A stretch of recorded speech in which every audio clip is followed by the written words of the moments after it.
Assalamualaikum warahmatullahi wabarakatuh. Perkenalkan, kami dari kelompok 6 yang akan membahas pertemuan ke-6, yaitu tentang manajemen sumber daya manusia. Disusun oleh 1. Bayu Lutfi Rizal Haq, kedua Robi Indawan. Kami duduk di ruang A209. Oke, kita akan membahas beberapa poin tentang manajemen sumber daya manusia.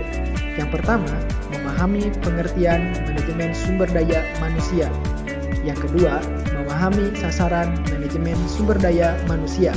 Yang ketiga, memahami fungsi manajemen sumber daya manusia. Dan yang keempat, memahami tentang manajemen sumber daya manusia. Baik, langsung saja ke poin pertama. Pengertian manajemen sumber daya manusia.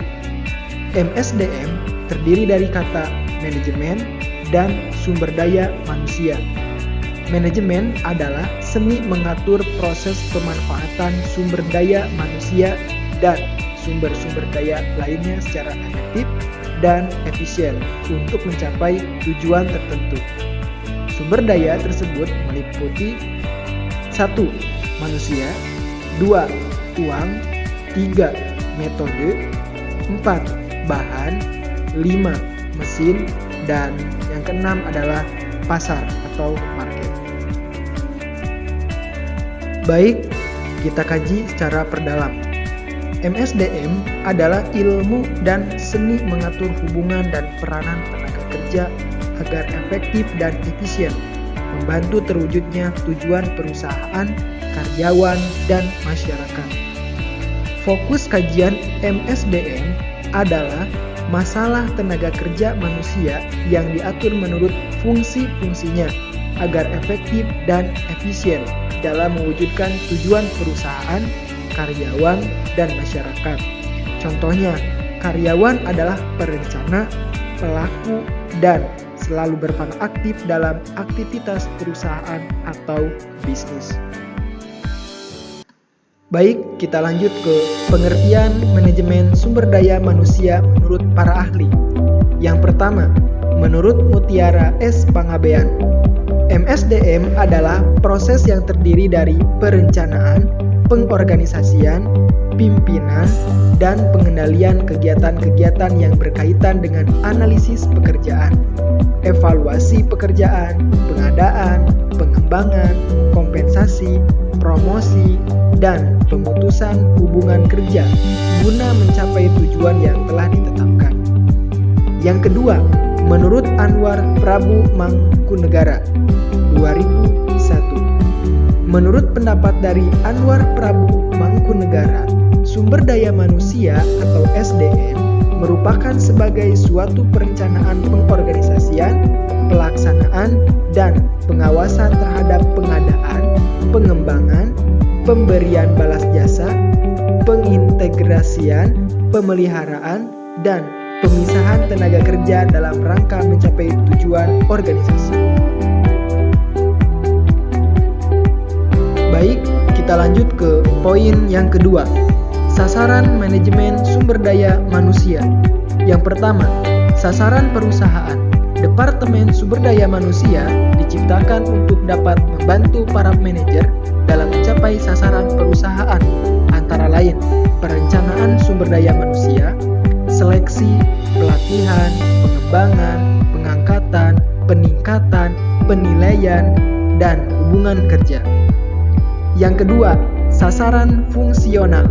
Sasaran ini untuk mempertahankan departemen sumber daya manusia pada level yang cocok bagi berbagai kebutuhan perusahaan seperti pengangkatan, penempatan, dan penilaian. Yang ketiga, sasaran sosial.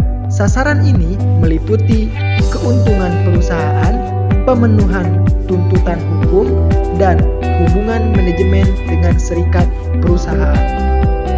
Yang keempat, sasaran pribadi karyawan. Sasaran pribadi karyawan ini untuk membantu para karyawan untuk mencapai tujuan pribadi mereka. Poin ketiga, Fungsi manajemen sumber daya manusia. Fungsi manajemen sumber daya manusia ini dibagi menjadi 10 fungsi. Yang pertama, mengatur keanggotaan. Yang kedua, pelatihan dan penasehat. Yang ketiga, membangun relasi. Yang keempat, pemeliharaan. Yang kelima, menciptakan kondisi aman dan sehat. Yang keenam, pengintegrasian. Yang ketujuh, penggantian dan kepuasan.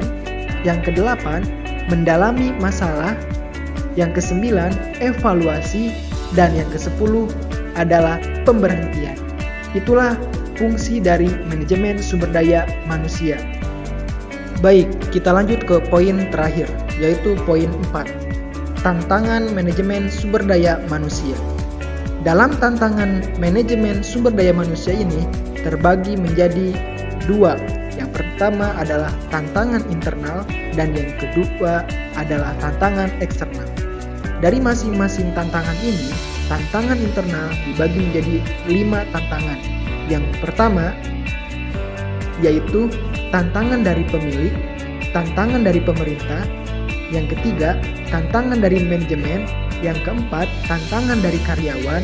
Dan yang kelima adalah tantangan dari customer. Lanjut ke tantangan yang eksternal. Dalam tantangan eksternal ini dibagi menjadi 5 pula. Yang pertama, tantangan dari sektor ekonomi. Yang kedua, tantangan dari sektor sosial kultural. Yang ketiga, tantangan dari sektor publik. Yang keempat, tantangan dari sektor internasional. Dan yang kelima, tantangan dari sektor teknologi.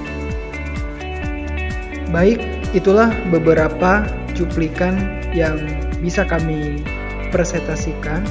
Mudah-mudahan bisa bermanfaat bagi kita semua. Kurang dan lebihnya mohon maaf. Wassalamualaikum warahmatullahi wabarakatuh.